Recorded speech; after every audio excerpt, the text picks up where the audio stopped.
بسم الله الرحمن الرحيم.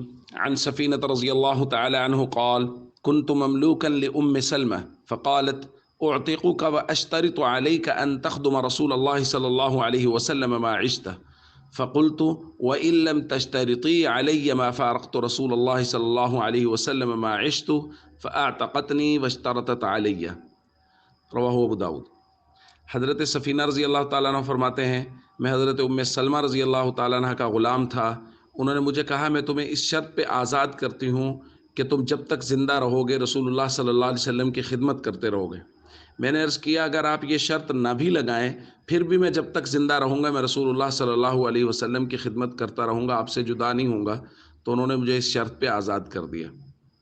دوستو، یہ خوش قسمت غلام حضرت سفینہ رضی اللہ تعالیٰ عنہ ہیں جو حضور علیہ الصلاۃ والسلام کی ساری زندگی خدمت کرتے رہے، اور اللہ تعالیٰ نے ان کو یہ شرف بخشا کہ یہ نبی پاک صلی اللہ علیہ وسلم کے غلام معروف ہیں۔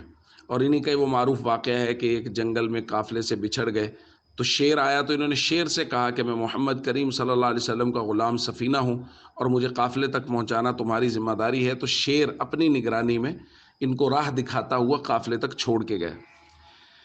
دوستو، ہمارے لیے درس یہ ہے کہ ہم ایک لمحے کے لیے سوچیں کہ ہم اگر حضرت سفینہ رضی اللہ تعالیٰ عنہ کی جگہ ہوتے تو ہم کیا کرتے؟